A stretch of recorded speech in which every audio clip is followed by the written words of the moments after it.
Assalamualaikum warahmatullahi wabarakatuh. Selamat datang di kelas pelatihan pengembangan diri bersama saya Zulfa Maharani Aulia, SPC. Di sini saya akan berbagi ilmu yang bermanfaat serta materi yang sangat luar biasa, yaitu tentang self control dengan tema kendalikan diri, maksimalkan potensi. Nah, dalam kehidupan sehari-hari kita, banyak individu yang memiliki potensi yang sangat luar biasa, namun gagal untuk mencapainya.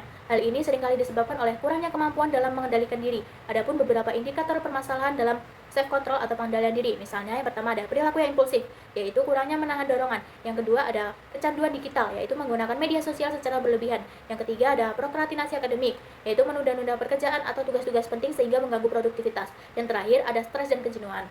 Adapun aspek-aspek dalam self-control, ada 4 aspek. Yang pertama ada kontrol emosi, yaitu kemampuan untuk mengelola marah, kecewa, dan stres. Yang kedua ada kontrol perilaku, yaitu menahan keinginan yang impulsif dan bertindak sesuai dengan nilai dan tujuan.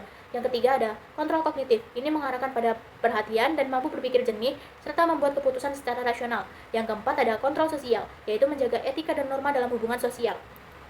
Sebenarnya apa sih self control itu? Menurut Roy F. Baumeister 1994, self control adalah kapasitas untuk mengubah dan mengatur respon seseorang, terutama untuk menghindari godaan dan perilaku yang merugikan.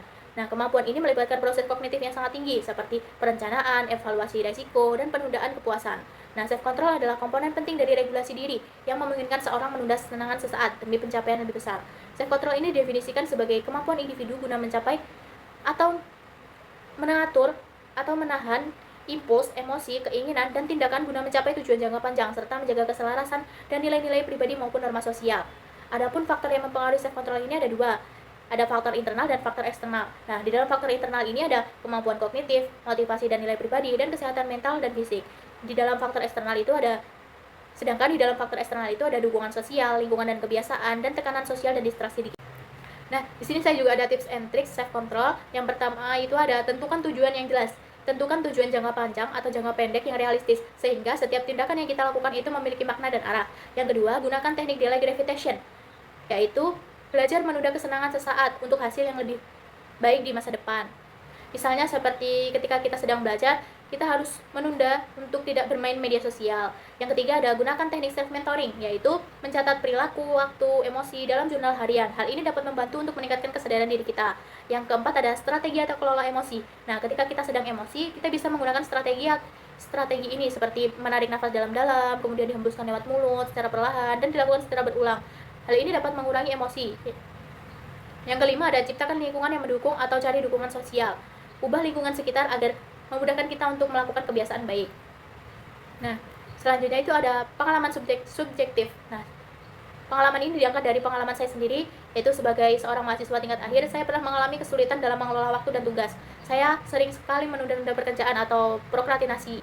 Nah, saya ini lebih memilih untuk bersantai atau bermain media sosial, yang ternyata dapat berdampak negatif, seperti stres dan penurunan kualitas akademik. Namun setelah saya menyadari betapa pentingnya self control, saya mulai menerapkan beberapa strategi seperti membuat jadwal harian, menetapkan prioritas mana yang lebih penting, dan membatasi penggunaan media sosial. Perubahan ini sebenarnya tidak mudah bagi saya, tetapi saya lakukan secara bertahap dan konsisten.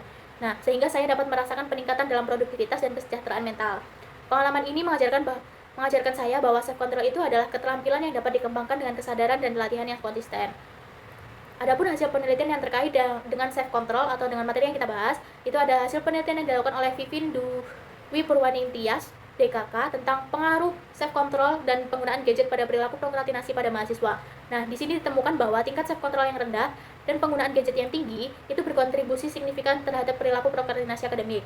Mahasiswa dengan self control yang tinggi cenderung lebih mampu mengelola waktu dan tugas akademik secara efektif.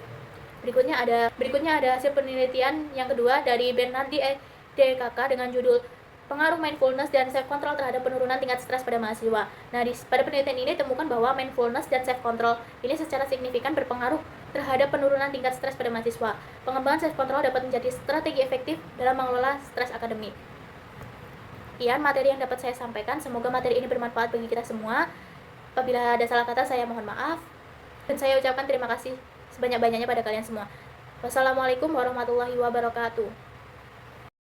Audio Jungle.